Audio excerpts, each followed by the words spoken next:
সবাইকে আজকে লাইভ ক্লাসে শুভেচ্ছা।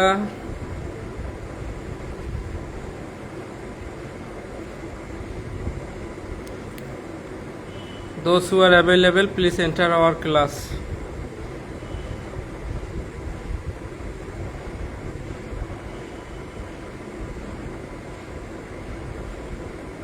প্রত্যেকে লাইভ ক্লাসে প্রবেশের চেষ্টা করেন। আমি জানি আপনি চেষ্টা করলে পারবেন।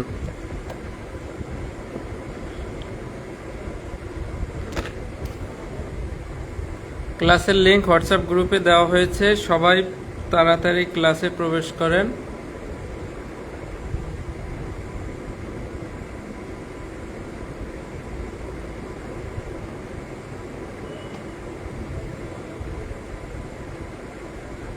আপনারা যারা যারা ক্লাসে প্রবেশ করছেন হাজিরা দেন এবং প্রত্যেকে কেমন আছেন সবাই একটু বলেন।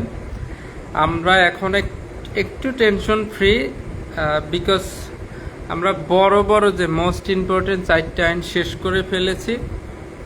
এখন যে মাইনর অ্যাক্টগুলো আমরা পড়ব, মাইনর অ্যাক্ট পড়তে গিয়ে একটা সুবিধা হচ্ছে আপনার কাছে অনেক ইজি লাগবে, হালকা লাগবে, যে অল্প কয়েকটা ধারা, এটা আয়ত্ত করা কোনো ব্যাপার না। ঠিক আছে, দ্যাটস ওয়াই এই মাইনর অ্যাক্টটা আমরা আনন্দের সাথে দ্রুত আমরা শেষ করব। সো প্রত্যেকে কেমন আছেন? Those who are available please enter our class.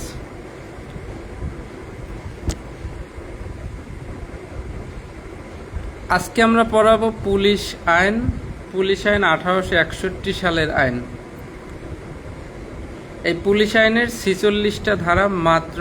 তো মোস্ট ইম্পর্ট্যান্ট যেগুলো লিখিত প্রশ্ন এবং এমসিকিউর জন্য আমরা টাচ দিয়ে যাব। সবাই একটু মনোযোগ সহকারে শুনবেন, যাদের কাছে বই আছে হাইলাইট করবেন, যাদের কাছে খাতা আছে নোট করবেন।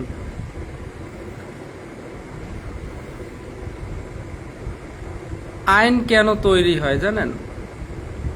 আপনারা তো কিচ্ছু জানেন না, খালি পড়েন, আসলে এই বোঝেন না। আইন কেন তৈরি হয়?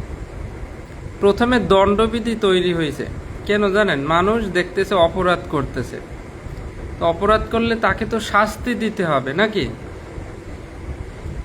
অপরাধের শাস্তির জন্য তো আইন তৈরি করতে হবে। শাস্তি দিলে মানুষ অপরাধ আর করবে না বা ভয় পাবে। সেজন্য 1860 সালে কি হইল? দণ্ডবিধি হইল।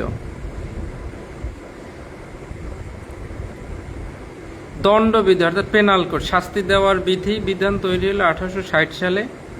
এখন এই যে দণ্ড যে আদালত দেবে, আদালত দণ্ড দিতে হইলে তো এই আসামিদেরকে আগে আদালতে ধরে আনতে হবে। এই আসামিদেরকে কে ধরে আনবে? পুলিশ ধরে আনবে। তাই 1860-এর পরে কত? 1861, তখন পুলিশ আইন অর্থাৎ পুলিশ তৈরি হয়ে গেল।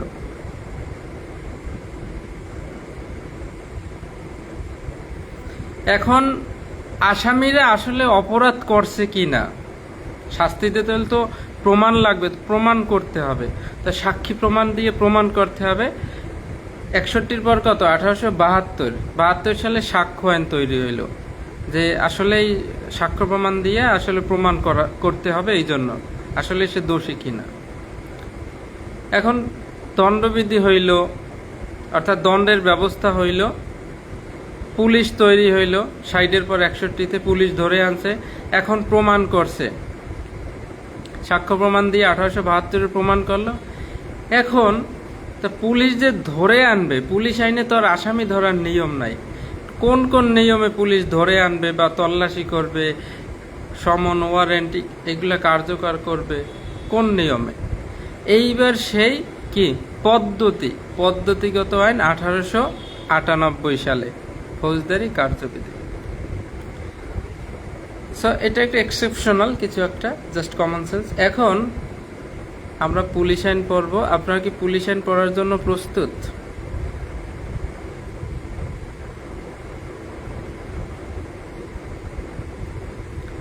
পুলিশ আইন অনেকেই অলরেডি পড়ছেন, পারেন।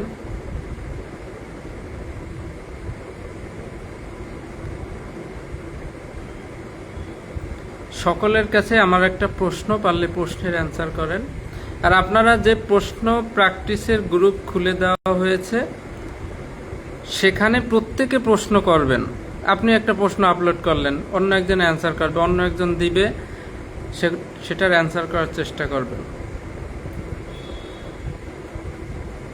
রহিম নামক এক সাব ইন্সপেক্টর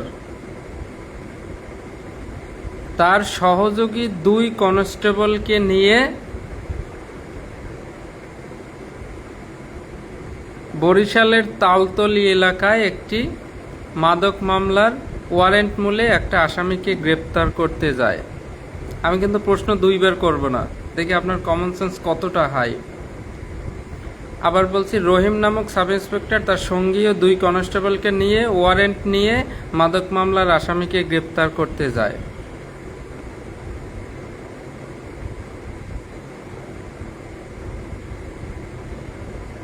গ্রেপ্তার করতে গিয়ে আসামিকে তার নিজ বাড়িতে পেয়ে বাড়ি ঘেরাও করে গ্রেপ্তার করে নিয়ে আসার সময়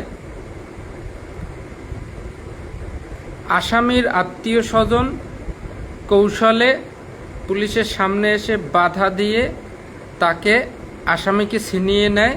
তখন আসামি এবং আসামির আত্মীয় স্বজন 2 পার্টি পুলিশকে আঘাত আক্রমণ করে জখম করে আসামিকে নিয়ে পালিয়ে চলে যায়। এক্ষেত্রে পুলিশ অফিসার এবং এই যে আসামি পার্টির শাস্তি কত কত ধারায় হবে, শুধু ধারাটা একটু লেখেন তো। পুলিশ লেখে কত ধারা, আসামি লেখে কত ধারা, দেখি আপনারা কি পড়ছেন। এই প্রশ্নের অ্যান্সার দেবেন, তারপর আমি পড়া শুরু করব।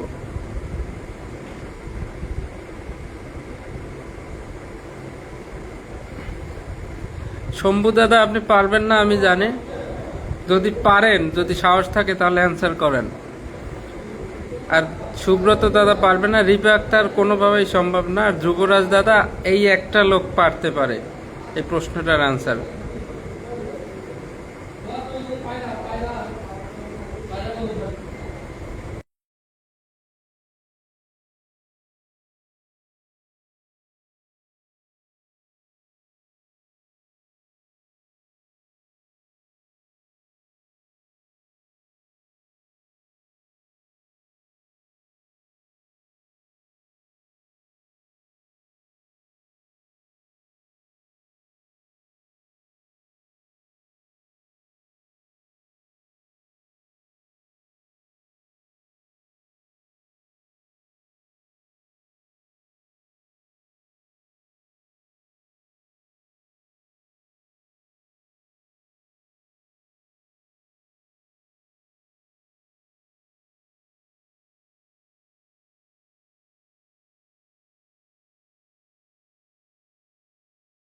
সবাই একটু অ্যান্সার করার চেষ্টা করেন।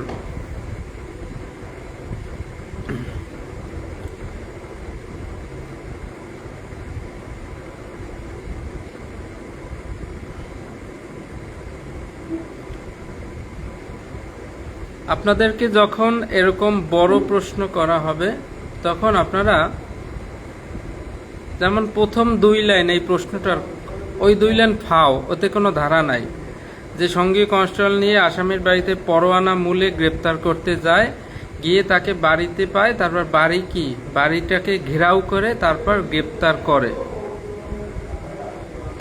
গ্রেপ্তার করে রওনা দেয়, এই পর্যন্ত কোনো ধারা নাই। শেষে বলছে আসামিকে ছিনিয়ে নিয়ে যায়, এইখানে শুধু অপরাধের ধারা হবে। তাহলে প্রথমে আমরা একটু দেখি, তাহলে পুলিশের নিকট থেকে আসামি যদি পালাই যায় বা চলে যায়, তাহলে পুলিশের 223, 37, 857, 880, 223 পুলিশ অফিসারের শাস্তি। আর এখানে বলছে আসামি এবং আত্মীয় স্বজন 2 জনে মিলেই পুলিশকে আঘাত করে পালিয়ে গেছে, তাহলে আসামির 224 আর আত্মীয় স্বজন বাধা দিয়েছে তাদের 225 পেনাল কোডে। এবং পুলিশ গ্রেপ্তার করে নিয়ে যাওয়ার সময় বাধা, তাহলে এই যে সরকারি কর্মচারীর সরকারি কাজে বাধা 186, তারপরে তাদেরকে আঘাত আক্রমণ করছে। সরকারি কর্মচারীকে সরকারি কার্য করার সময় যদি আঘাত করে তাহলে কত হবে? 332-33, সাধারণ আঘাত 32, গুরুতর আঘাত 33। এছাড়াও এই যে আঘাতের, যেমন সাধারণ আঘাত করলে 323-24, আর গুরুতর আঘাত করলে 25-26। এই ইন ডিটেলসে ধারাগুলো আসবে। এভাবে আপনার পূর্ণাঙ্গ যদি ধারা আনতে পারেন তাহলে আপনার বেশি নাম্বার পাওয়ার সম্ভাবনা আছে।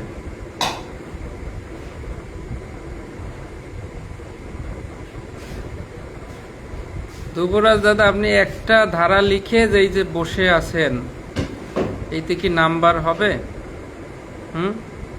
এইতে কি নাম্বার হবে? রিপা আক্তারকে ফলো করেন সবাই। He is the most intelligent girl in this class and he will get a rank in 2027. Shambhu দাদার কোনো অ্যান্সার নাই, ইটস ওকে। আজকে পড়ব আমরা পুলিশ আইন। এই পুলিশ আইন কাদের জন্য? আনসার বাহিনীর জন্য, নাকি সেনাবাহিনীর জন্য, নাকি আপনার আত্মীয় স্বজনের জন্য? পুলিশ আইন হচ্ছে শুধুমাত্র পুলিশের জন্য। পুলিশ আইন 1861। পুলিশ বাহিনীর গঠন, তাদের যে নিয়োগ, তারপরে বদলি, তারপরে তাদেরকে কে পরিচালনা করবে, তাদের শাস্তি, তারা ভুল করলে কি শাস্তি, তাদের দায়িত্ব কর্তব্য, তারা কি কি করতে পারে, কি কি করতে পারবে না, এই সমস্ত কিছু হচ্ছে পুলিশ আইন। তাহলে আমরা এক নজরে দেখব পুলিশ আইনের 2 ধারায় পুলিশের নিয়োগ, বদলি, এই সমস্ত কিছু পুলিশ আইনের 2 ধারায়। আপনি নিয়োগ হবেন 2 ধারায়, আবার আপনাকে সরকার যে কোনো সময় চাইলে যে কোনো জেলায় বদলি করতে পারবে এই 2 ধারায়। এতটুকু জেনে রাখবেন। 2 এর ক খ গ ঘ আছে, দরকার নেই। 3 ধারাটা একটু মনোযোগ দিয়ে শুনেন। পুলিশের কাজে তত্ত্বাবধানকারী, অর্থাৎ পুলিশের কাজটা কে তত্ত্বাবধান করবে, অর্থাৎ হস্তক্ষেপ কে করতে পারবে পুলিশের কাজে, যে তোমার এই কাজটা হয় না, তুমি এইভাবে করবা। অনলি গভর্নমেন্ট, শুধুমাত্র সরকার পুলিশ বাহিনীর সকল কাজের তত্ত্বাবধান করতে পারবেন। সরকার বাদে বা সরকার কর্তৃক ক্ষমতাপ্রাপ্ত না হয় অন্য কেউ পুলিশের কাজে হস্তক্ষেপ, নাক গলানো বা কোনো কিছু করতে পারবে না।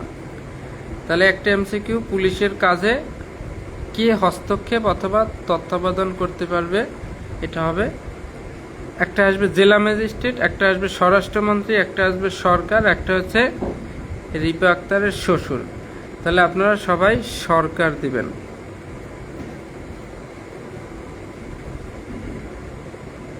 পুলিশ আইনের 5 ধারা। আমরা যে পিআরবির 35-এর খ পড়েছিলাম, আমাদের আইজিপি স্যারের ক্ষমতা। আইজিপি স্যার 3টা কারণে বাংলাদেশের সব জায়গায় পূর্ণ ম্যাজিস্ট্রেটের ক্ষমতা প্রয়োগ করতে পারবে। একটা হচ্ছে গ্রেপ্তার করার ক্ষেত্রে, অপরাধের তথ্য বৃত্তান্ত উদ্ঘাটনের জন্য, আর হচ্ছে আইন শৃঙ্খলা রক্ষা করার জন্য। এই 3টা কারণে বাংলাদেশের যে কোনো জায়গায় সে পূর্ণ ম্যাজিস্ট্রেটের ক্ষমতা প্রয়োগ করতে পারবে। পুলিশ আইনের 5, পিআরবি 35-এর খ, আর ফৌজদারি কার্যবিধি 12 ধারা, অর্থাৎ স্পেশাল ম্যাজিস্ট্রেট। পুলিশ আইনের 7, অধস্তন পুলিশ অফিসারের, অধস্তন পুলিশ কর্মচারীদেরকে যে দণ্ড প্রদান করে, পিডি দেয়, ইডি দেয়, সাসপেনশন করে, তারপরে কি যত ধরনের অধস্তন পুলিশদেরকে শাস্তি প্রদান করা হয়, এটা হচ্ছে পুলিশ আইনের 7-29। আমরা যে লেখি সবসময় 7-29 যেটা লেখি, এই সেই 7 ধারা।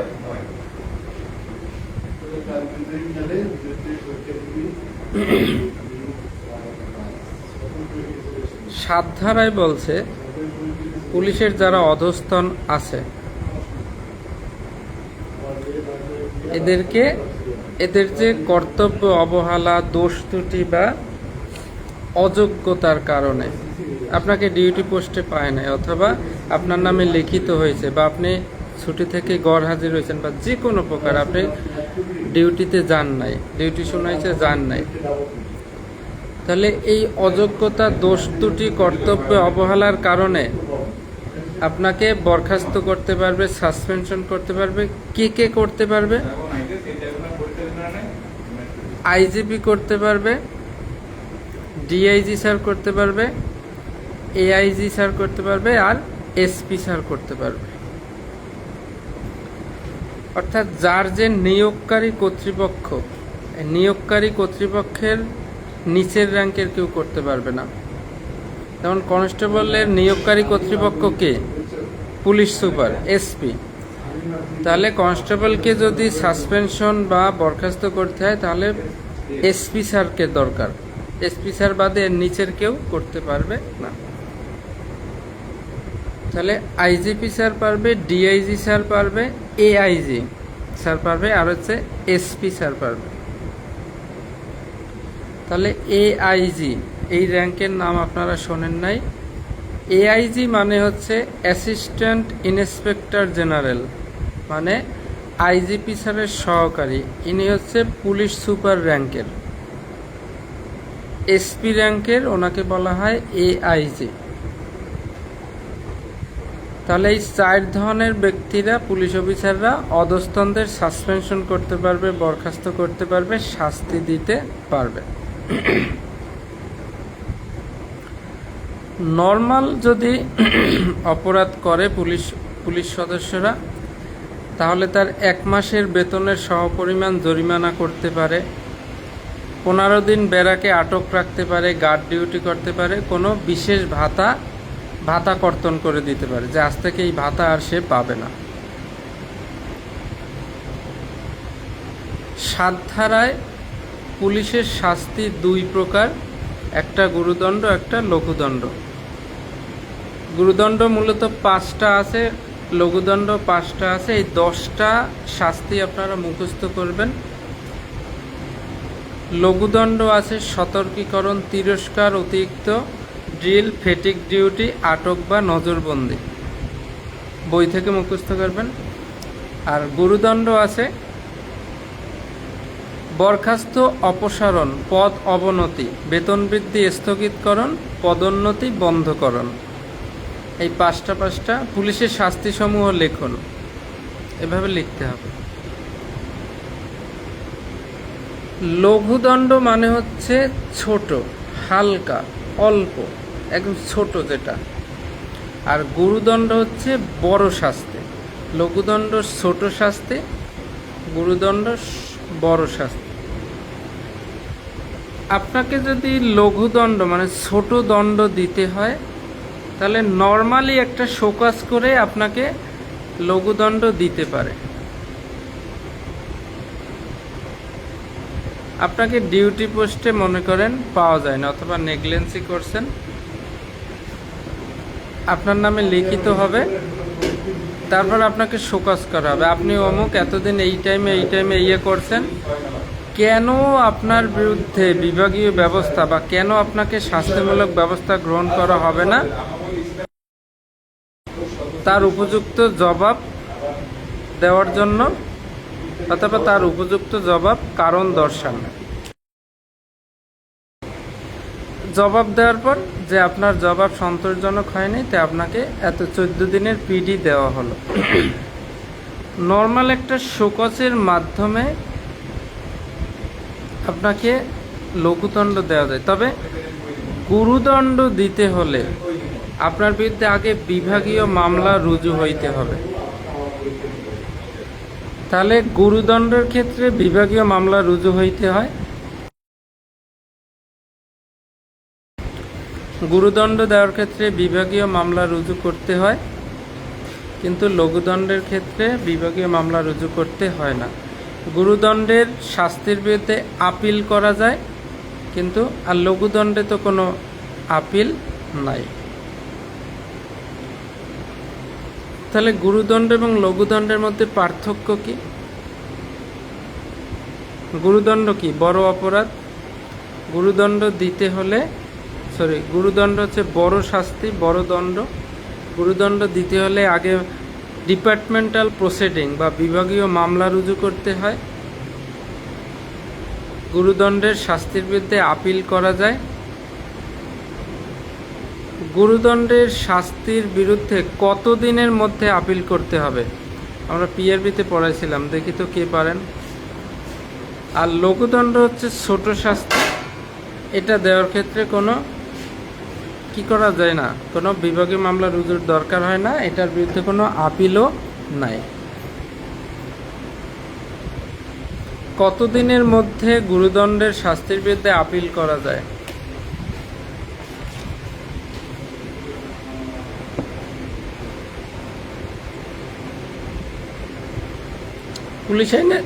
পুলিশ আইনের 8-28 একই 8 ধারায় বলছে আপনি চাকরি হেল্পার, আপনাকে একটা নিয়োগপত্র দেওয়া হবে।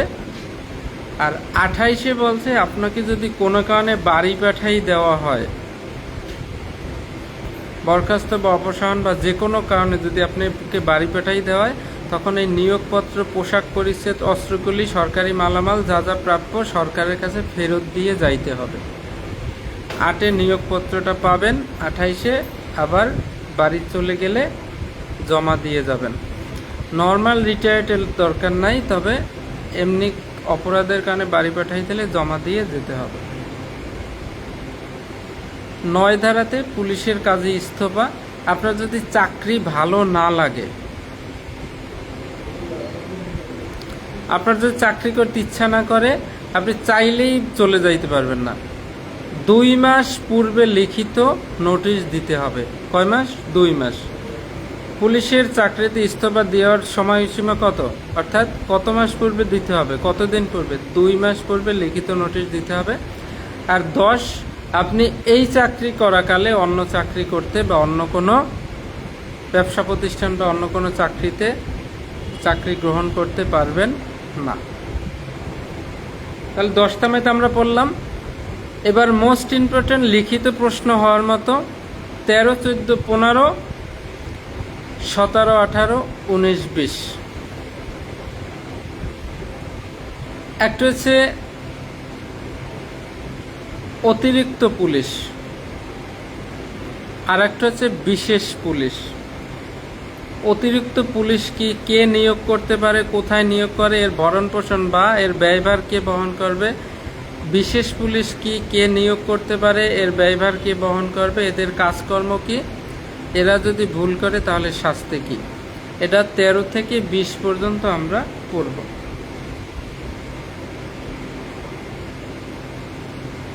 যদি বিভাগীয় মামলা হয়, তারপর যদি গুরুদণ্ড দেওয়া হয়, এই গুরুদণ্ডের বিরুদ্ধে 37 দিনের মধ্যে আপিল করতে হবে। আপনারা কেউ পারলেন না, আমি পিআরবিতে পড়াইছি অনেকবার। তাহলে 13তে হচ্ছে জেলা পুলিশ সুপারের অতিরিক্ত পুলিশ নিয়োগের ক্ষমতা। অতিরিক্ত পুলিশ,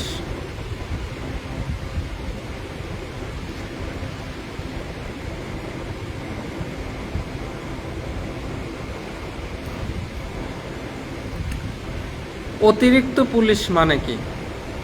মনে করেন কোনো একটা জায়গায় একটা ঝামেলা, দাঙ্গা হাঙ্গামা হয়েছে বা হবে, বা কোনো একটা অঞ্চলে যেখানে থানা থেকে অনেক দূরে, এই এলাকার লোকজন ভাবতেছে যে এখানে আমরা যদি কিছু পুলিশ এনে অথবা একটা ক্যাম্প স্থাপন করি বা এইগুলো করি, পুলিশ এনে রাখি, তাহলে আমাদের এখানে অপরাধ হওয়ার প্রবণতা কম এবং আমরা শান্তিতে থাকতে পারবো।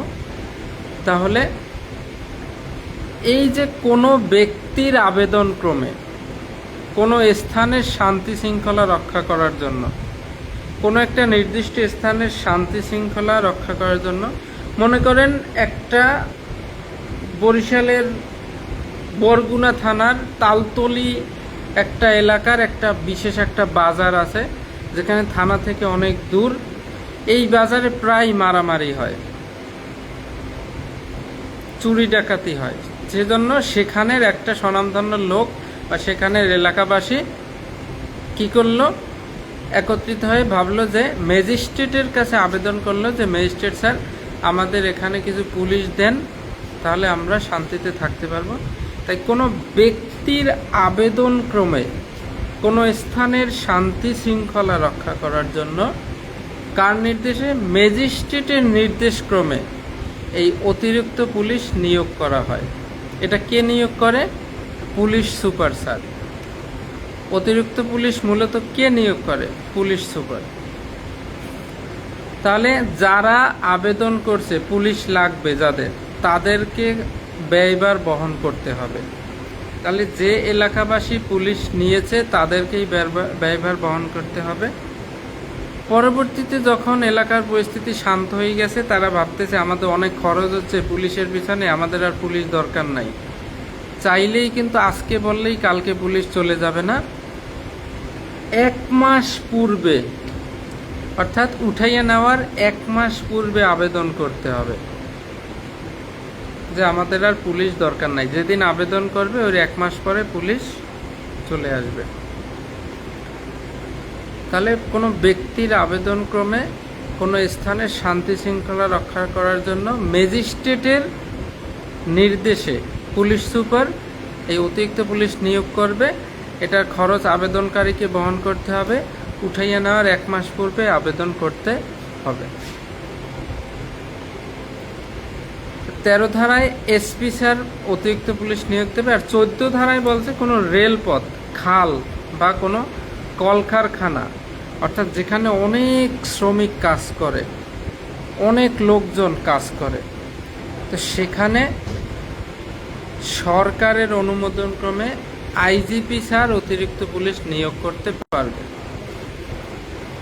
তা নর্মাল ক্ষেত্রে ব্যক্তির আবেদন ক্রমে অতিরিক্ত পুলিশ নিয়োগ করতে পারে এসপি স্যার, কিন্তু কোনো রেলপথ, খালপথ অথবা রেলপথ, খাল অথবা বড় কলকারখানার ক্ষেত্রে যেখানে অনেক লোক কাজ করে, সেখানে কিন্তু সরকারের অনুমোদন ক্রমে আইজিপি স্যার অতিরিক্ত পুলিশ নিয়োগ করতে পারে। আর এই পুলিশের খরচ সেই কারখানার মালিক বহন করতে হবে।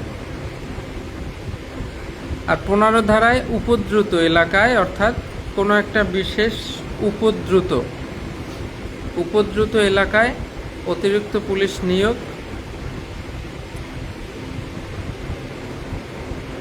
যেসব এলাকা মনে করেন হঠাৎ একটা এলাকা, মনে করেন চট্টগ্রামের কুকিচিন সন্ত্রাসীদের হামলা হয়েছে যে এলাকায়, এই এলাকায় উপদ্রুত, অর্থাৎ তারা মানুষজন খুবই আতঙ্কের মধ্যে থাকে, এই এলাকায় সরকার গেজেট বিজ্ঞপ্তির মাধ্যমে সেখানে অতিরিক্ত পুলিশ নিয়োগ করতে পারবে। এবং এই অতিরিক্ত পুলিশের খরচ ওই এলাকার যারা অধিবাসী আছে তাদেরকে দিতে হবে।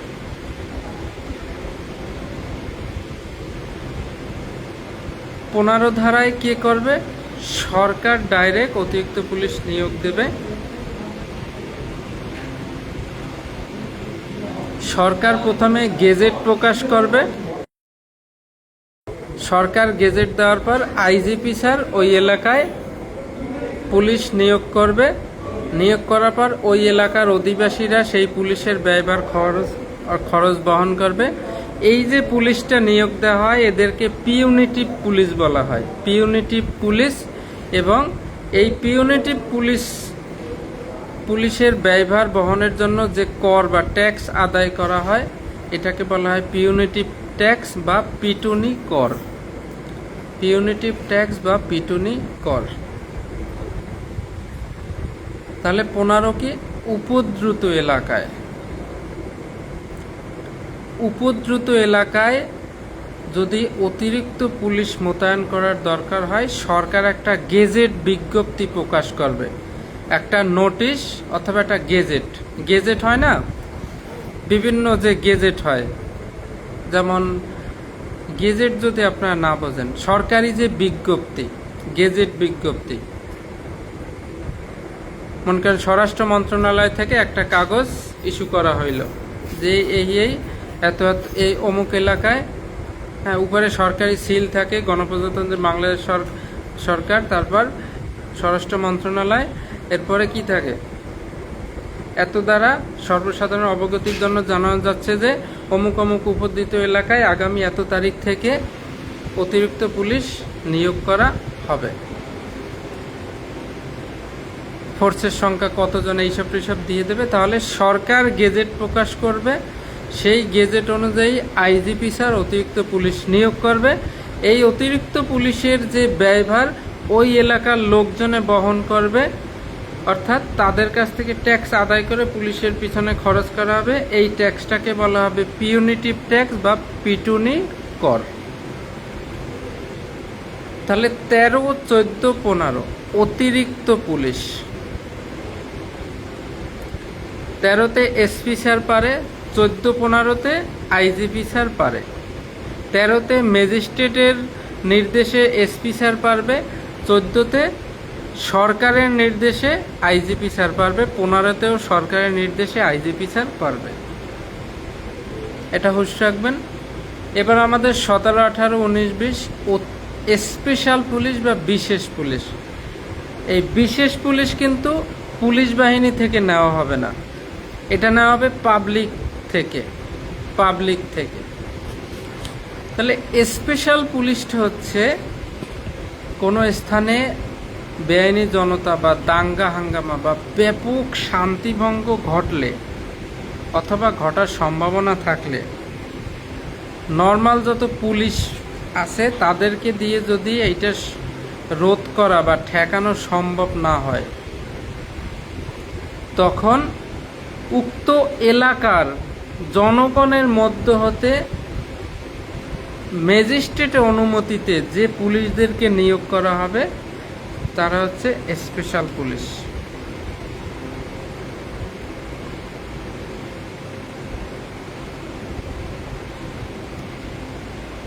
তাহলে বোঝার চেষ্টা করেন, কোনো একটা জেলায় বা কোনো একটা স্থানে বিশাল ধরনের দাঙ্গা হাঙ্গামা হওয়ার সম্ভাবনা আছে বা হইছে, এখন ওখানে যত পুলিশ আছে বাইরের ইউনিট থেকে ফোর্স আনছে তাতেও কাজ হবে না।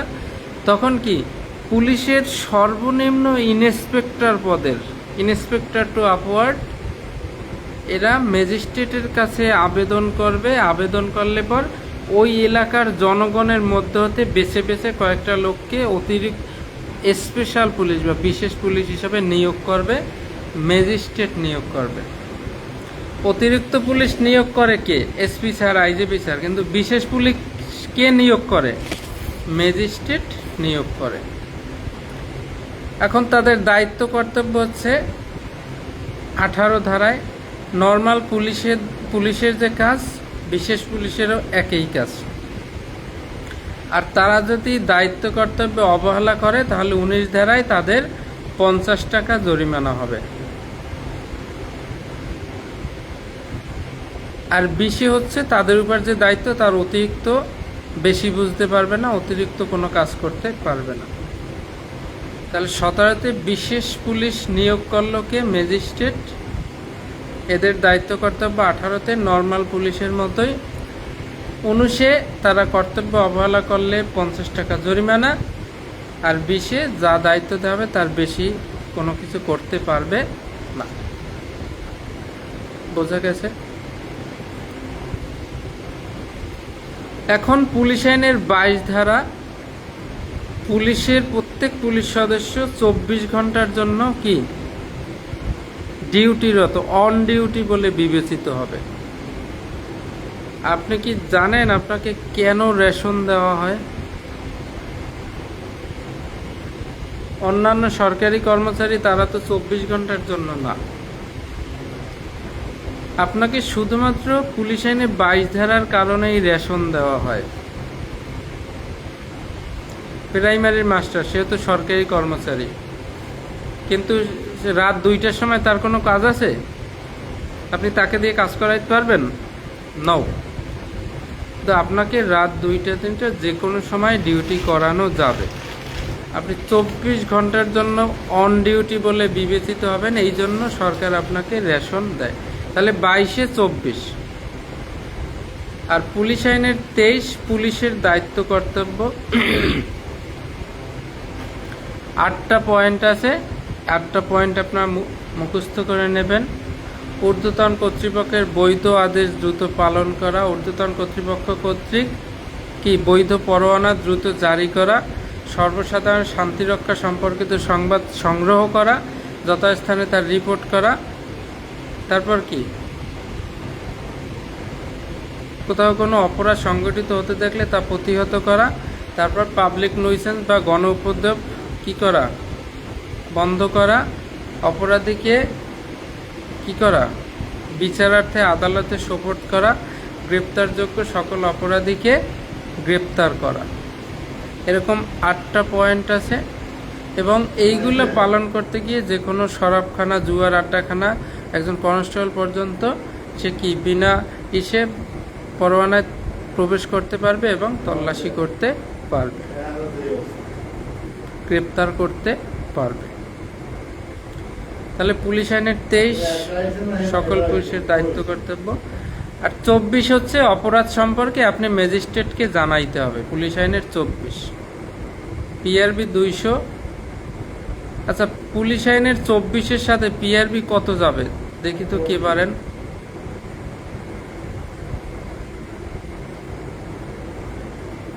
এবার আমরা গুরুত্বপূর্ণ পর্ব 25, 26, 27। Map 6, map 6, map 6।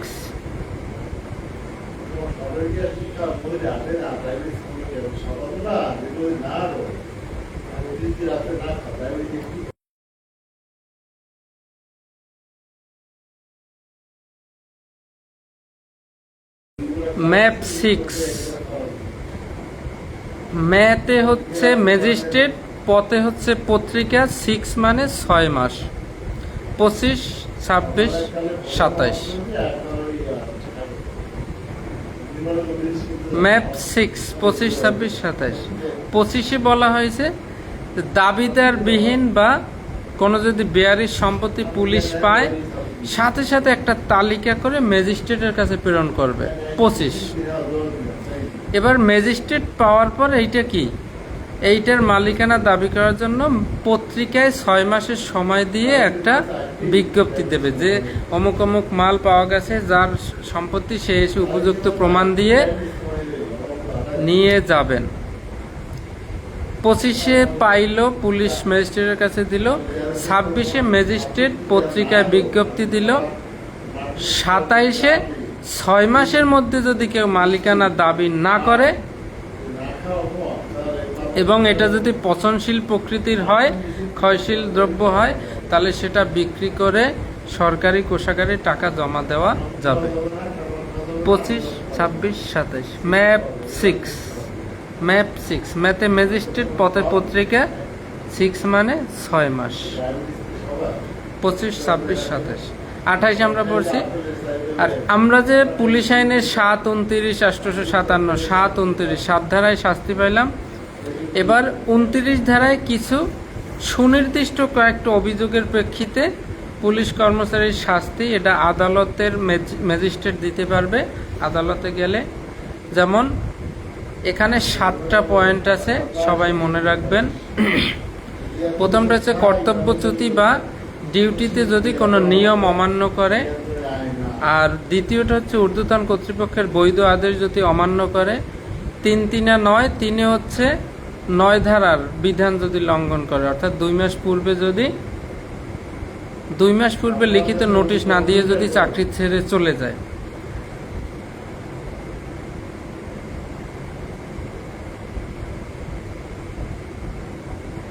পুলিশ আইনে সরকার বলতে জেলা ম্যাজিস্ট্রেট কি বোঝায়, আরো কোনো ব্যক্তিকে কি সরকার বোঝায়?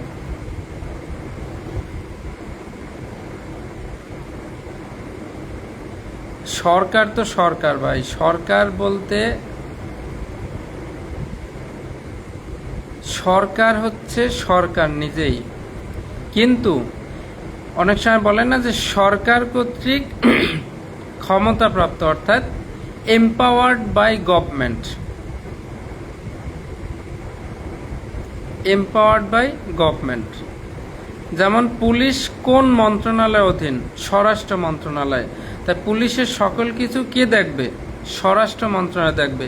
এই স্বরাষ্ট্র মন্ত্রণালয় কি? একটা সরকারের একটা মন্ত্রণালয়, সরকারের মন্ত্রণালয়। তাই এটা স্বরাষ্ট্র মন্ত্রণালয় পুলিশকে দেখবে। এখন জেলা ম্যাজিস্ট্রেটকে যদি সরকার ক্ষমতা দেয় যে এইটা তুমি চেক করবা, এইরকম করবা, তাহলে জেলা ম্যাজিস্ট্রেট সরকার কর্তৃক ক্ষমতাপ্রাপ্ত। সরকারেই, তবে সরকার কর্তৃক ক্ষমতাপ্রাপ্ত হয়ে যিনি কাজ করবেন তিনিও সরকার বলেই বিবেচিত হবেন। তাহলে 29-3 আছে 9 ধারার বিধান, অর্থাৎ 2 মাস পূর্বে লিখিত নোটিশ না দিয়ে যদি চাকরি থেকে চলে যায়। আর 4 হচ্ছে ছুটিতে অতিবাস করলে। আর 5 দুগুণে 10, 5 হচ্ছে 10 ধারার বিধান লঙ্ঘন করলে, অর্থাৎ এই চাকরি করা অবস্থায় অন্য কোনো চাকরি করলে বা ব্যবসা করলে। আর 6 হচ্ছে ভীরুতার অপরাধে অপরাধী হলে। 7 হচ্ছে পুলিশ হেফাজতে থাকাকালে আসামিকে নির্যাতন করলে। এই 7টা অপশন বই থেকে মুখস্থ করবেন। এইটা যদি ম্যাজিস্ট্রেটের কাছে কোনো সোপর্দ করা হয়, ম্যাজিস্ট্রেটের কাছে যদি পুলিশ সদস্যকে পাঠানো হয় এই অপরাধের কারণে, ম্যাজিস্ট্রেট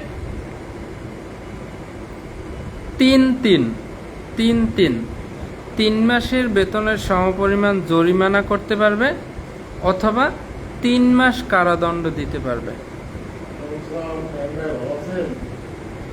3 ঠিক আছে, আশা করি এটা মুখস্থ। 3 মাসের আচ্ছা বলেন তো, স্পেশাল পুলিশ অর্থাৎ পাবলিকের মধ্য থেকে যে স্পেশাল পুলিশ নিয়োগ করা হয়েছে, স্পেশাল পুলিশ যদি কর্তব্যে অবহেলা করে তাহলে তার শাস্তি কি? স্পেশাল পুলিশের শাস্তি কি কর্তব্য অবহেলার ফলে? দেখি কে পারেন, একটু আগে পড়াইছি।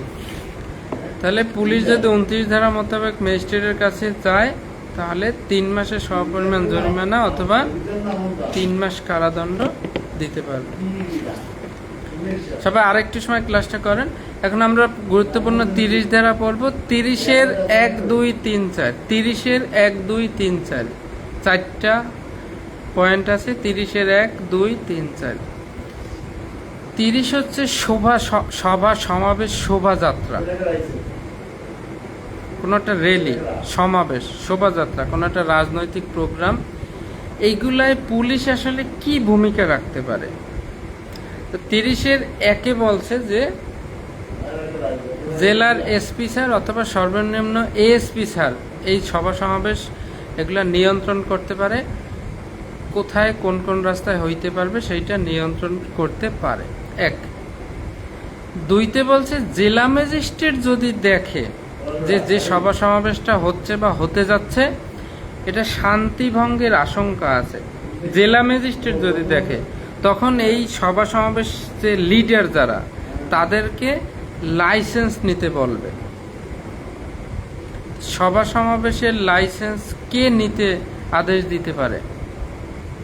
জেলা ম্যাজিস্ট্রেট। তো 2তে জেলা ম্যাজিস্ট্রেট লাইসেন্স নিতে বাধ্য করতে পারে। আর 3-এ হচ্ছে এই লাইসেন্স আবেদন করলে পুলিশ সুপার এই লাইসেন্স মঞ্জুর করবে, কিন্তু লাইসেন্সের জন্য কোনো ফি আদায় করা নেওয়া যাবে না, কোনো টাকা নেওয়া যাবে না। তার লাইসেন্স নিতে বাধ্য করতে পারে কে? জেলা ম্যাজিস্ট্রেট। কিন্তু লাইসেন্স মঞ্জুর করবে বা লাইসেন্স দেবে কে? Police super. বাধ্য করতে পারে জেলা ম্যাজিস্ট্রেট আর লাইসেন্স দিবে পুলিশ সুপার। এই 2টা হুঁশ রাখবে। আর 30-এর 4-এ বলছে এই লাইসেন্সের মধ্যে লেখা থাকবে কোন কোন জায়গায় এই সভা সমাবেশ হতে পারবে, কোন কোন স্থানে হবে, কয়টায় হতে পারবে, কয়টার সময় শেষ করতে হবে।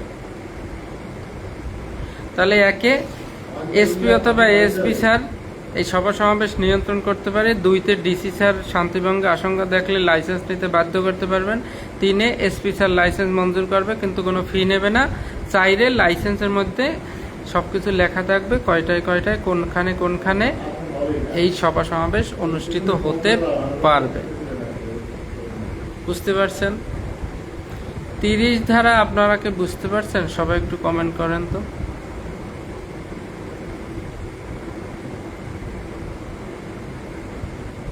এই যে সভা সমাবেশের জন্য আবেদন করলে যে লাইসেন্সটা দিবে এসপি স্যার, এই লাইসেন্সটা কয় কপি হবে বলেন তো? আমরা পিআরবিতে পড়ছিলাম, লাইসেন্সটা কয় কপি হবে?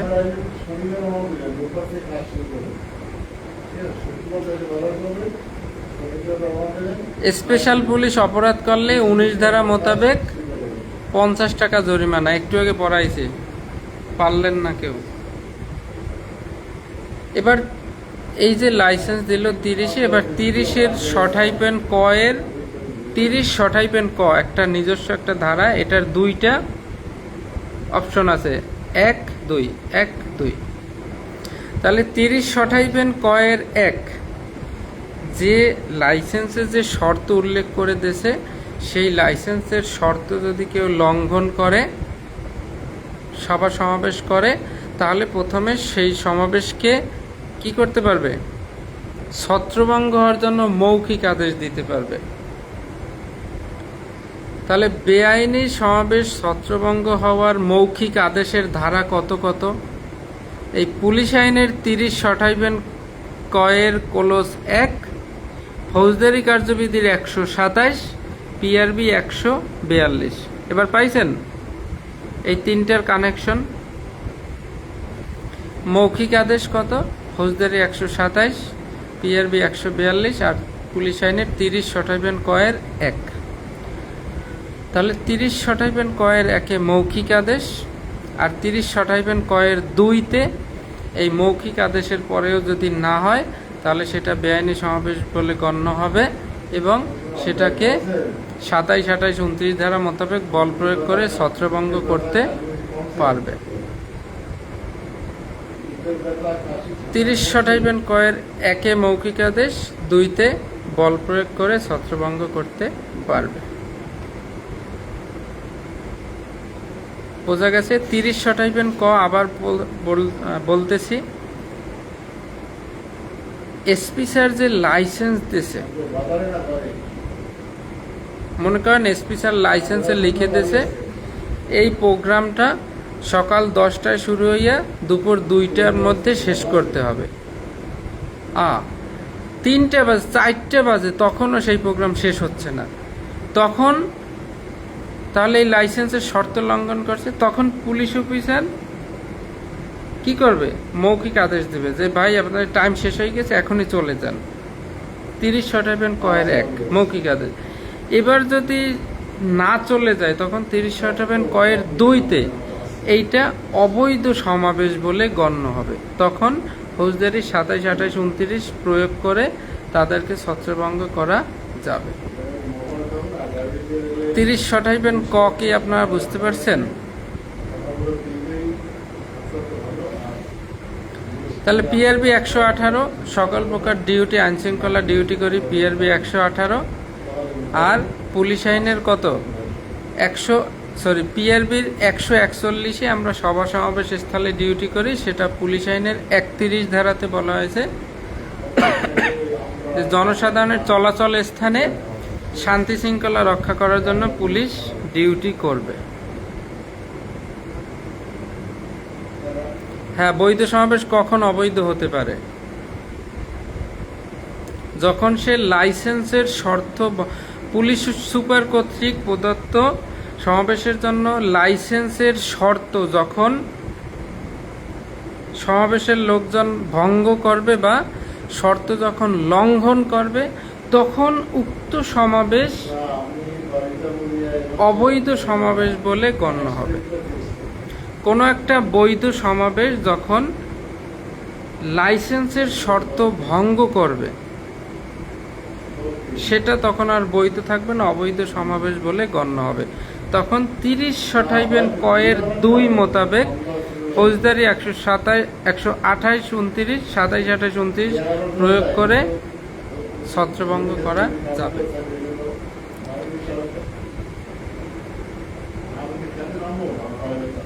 এবার 34 ধারাটা একটু সবাই দেখে যান। 34 পৌর এলাকায়, যদি আমরা পৌর এলাকায় কখন পুলিশ বিনা পাওনায় গ্রেপ্তার করতে পারে, 8টা পয়েন্ট মুখস্থ রাখবেন। অ, নি, জ, খো, রা, মা, রা, পু। অনাবৃত জায়গায় গবাদি পশু জবাই করলে, নির্দয় বা নিষ্ঠুরভাবে কোনো পশু পাখিকে মারধর করলে, জনসাধারণের চলাচলের স্থানে যদি কি করে কোনো প্রতিবন্ধকতা সৃষ্টি করে, তারপরে খোলা জায়গায় বিক্রয়ের জন্য মালামাল ফেলে রাখলে, রাস্তায় বা কুয়ায় কি করলে ময়লা আবর্জনা ফেললে, তারপরে কুৎসিত বেদি প্রদর্শন করলে, তারপরে পুকুর বা কুয়া অরক্ষিত রাখলে। এরকম 8টা পয়েন্ট মুখস্থ করে ফেলবেন। এই 8টা কাজের ক্ষেত্রে বা অপরাধের ক্ষেত্রে পুলিশ অফিসার 5টা শর্তে তাকে বিনা পরোয়ানায় গ্রেপ্তার করতে পারবে। 8টা ক্ষেত্রে 5টি শর্তে। পুলিশ অফিসারকে পোশাক পরিহিত অবস্থায় থাকতে হবে, তাকে ডিউটিরত অবস্থায় থাকতে হবে, এই অপরাধটা পৌর এলাকায় হতে হবে এবং প্রকাশ্য স্থানে হতে হবে, এবং এই অপরাধটার ফলে জনসাধারণের বিরক্তি তৈরি হতে হবে। এই 5টা ক্ষেত্রে এটা না হইলে কিন্তু পুলিশ অফিসার সিভিলে তাকে গ্রেপ্তার করতে পারবে না। পোশাক পরিহিত অবস্থায়, ডিউটিরত অবস্থায় থাকতে হবে, পৌর এলাকায় হতে হবে, প্রকাশ্য স্থানে হতে হবে, জনসাধারণের বিরক্তি তৈরি হতে হবে।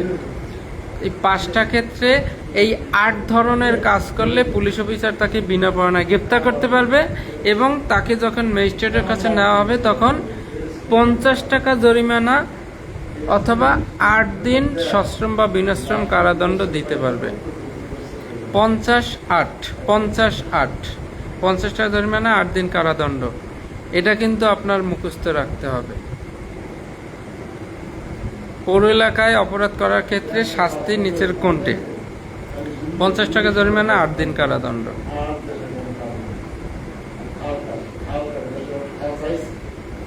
আর 34 ক, সাব ইন্সপেক্টর বা সার্জেন্ট ওই যে চিত্ত বিনোদনের স্থলে, মনে করেন হলের যে টিকিট, হলে যে মুভি দেখতে যায় গার্লফ্রেন্ড বয়ফ্রেন্ড, আমি জীবনে যাই নাই কারণ আমার গার্লফ্রেন্ড নাই, তো হলে যায় এই চিত্ত বিনোদনের স্থলে নির্ধারিত যে দাম তার চেয়ে বেশি দামে যদি বিক্রি করে টিকিট, চিত্ত বিনোদন স্থলের টিকিট যদি যে নির্ধারিত দাম তার চেয়ে বেশি দামে বিক্রি করে, সাব ইন্সপেক্টর বা সার্জেন্ট, এএসআই পারবে না। কিন্তু আপনি এসআই হইতেছেন আর ভাবতেছেন ওইখানে হলের সামনে যাই আমি বিনা পরোয়ানায় গ্রেপ্তার করব, নো, আপনি এই চিন্তা করিয়েন না। সাব ইন্সপেক্টর অথবা sergeant, sub inspector sergeant, sub inspector sergeant না, সার্জেন্ট অথবা সাব ইন্সপেক্টর না, সাব ইন্সপেক্টর অথবা সার্জেন্ট। চিত্ত বিনোদন স্থলের টিকিট অতিরিক্ত মূল্যে বিক্রি করলে নিচের কোন পুলিশ অফিসার বিনা পরোয়ানায় গ্রেপ্তার করতে পারে? সাব ইন্সপেক্টর অথবা সার্জেন্ট। একটা এমসিকিউ 34 ক।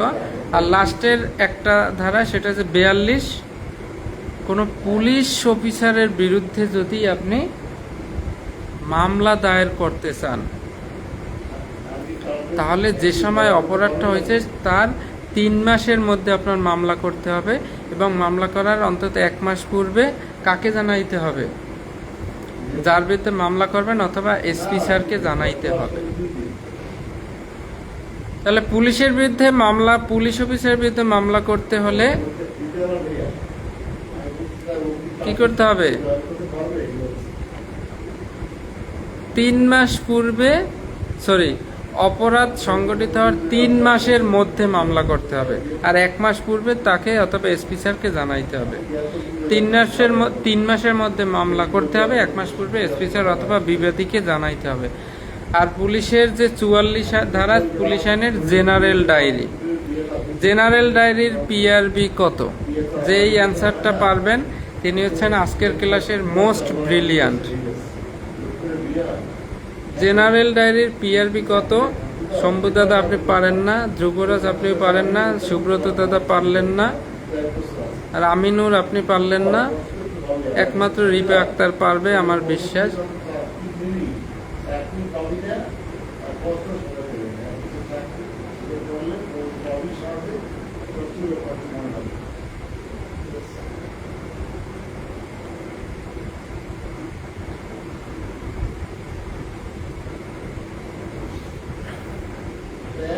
তাহলে আমরা একটু পুলিশ আইনের ইয়েটা হচ্ছে 7 ধারা মুখস্থ করবেন, 13, 14, 15, 16, 17, 18, 19।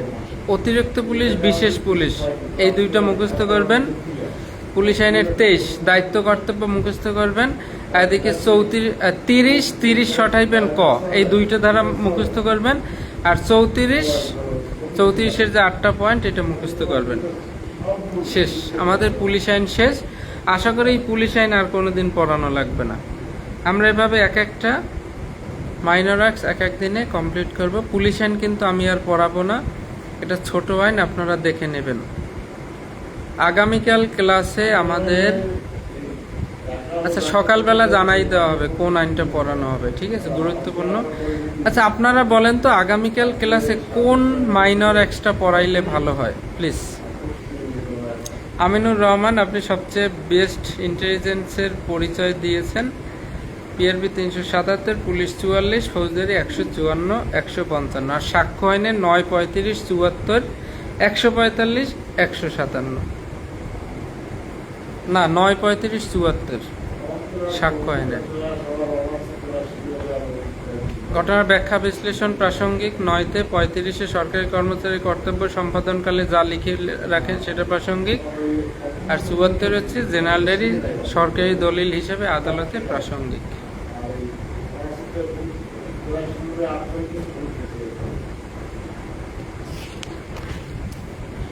পড়াই লাভ নাই আসলে। এখন যদি আপনাদের আমি প্রশ্ন করি পুলিশ আইন থেকে, আপনারা তো পারবেন না।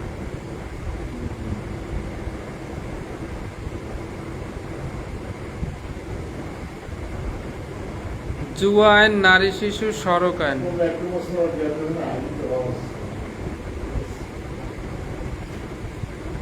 যেহেতু আমাদের নারী শিশু থেকে প্রশ্ন আসে নাই বিগত 2 বছরে, তো নারী শিশুটা পড়ানো যায় কিনা বিবেচনা করব। তবে জুয়া আইন সংশোধন হয়েছে, জুয়া আইন, সাইবার নিরাপত্তা আইন, এইসব সংশোধিত আইন, এগুলো আমাদের পড়তে হবে।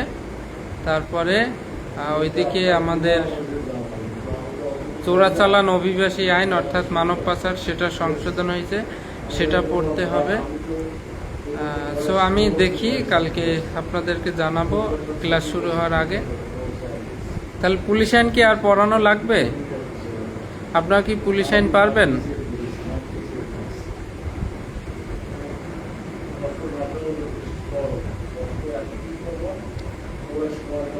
স্পেশাল পুলিশ নিয়োগ করেন কে?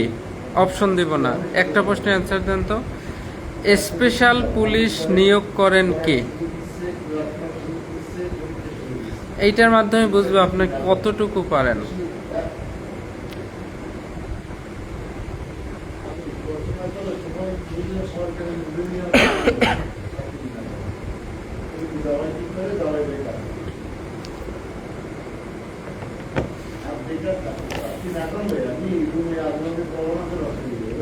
আমাদের নারী শিশু আইন পড়াইতে 2 দিন লাগবে, একদিনে পড়ানো যাবে না। সড়ক পরিবহনে 2 দিন লাগবে, মাদকদ্রব্যেও 2 দিন লাগবে।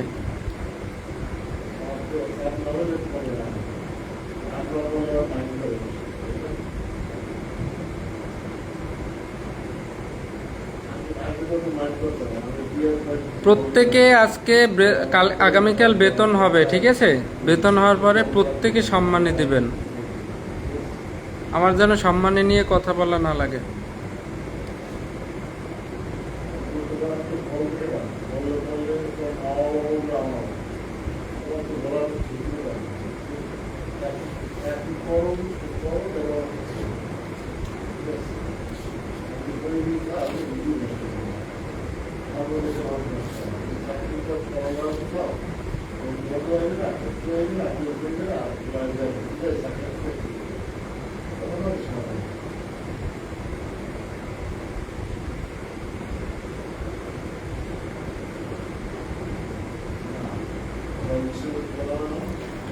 এই যে স্পেশাল পুলিশ জেলা ম্যাজিস্ট্রেট লেখছেন, জেলা ম্যাজিস্ট্রেট না, এটা শুধু লিখবেন ম্যাজিস্ট্রেট। কারণ স্পেশাল পুলিশ কি একটা বিশেষ স্থানীয় এলাকায়, তাহলে ওই স্থানীয় যে ম্যাজিস্ট্রেট আছে সে স্পেশাল পুলিশ নিয়োগ করেন।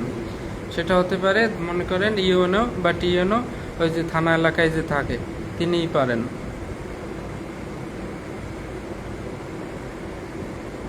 পুলিশ অফিসারকে যদি তার কর্তব্য অবহেলা বা যে কোনো কারণে যদি ম্যাজিস্ট্রেটের আদালতে সোপর্দ করা হয়, তাহলে ম্যাজিস্ট্রেট তার কি পরিমাণ শাস্তি দিতে পারে? অ্যান্সার করেন তো, কি পরিমাণ শাস্তি দিতে পারে ম্যাজিস্ট্রেট পুলিশকে?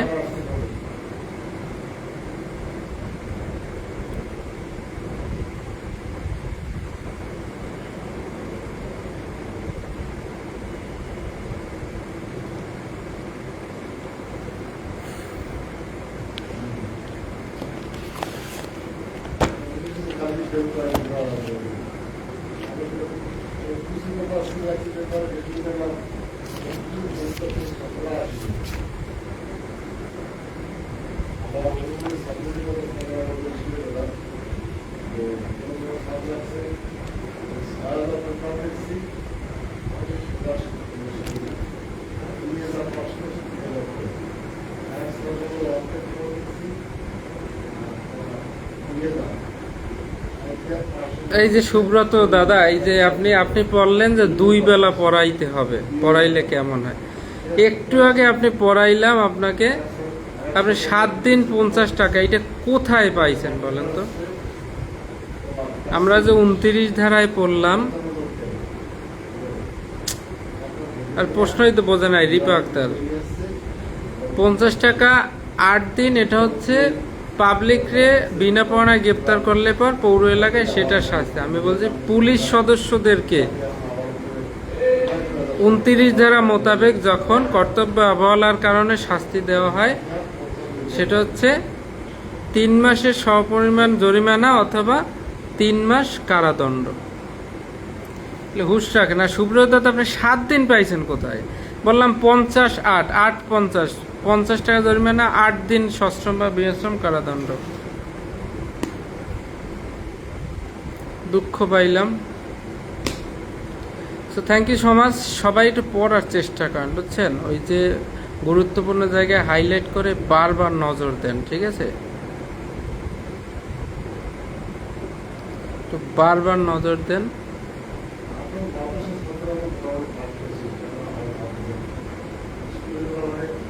একই কাজ বারবার করতে হবে, বেশি বেশি পড়তে হবে, ঠিক আছে?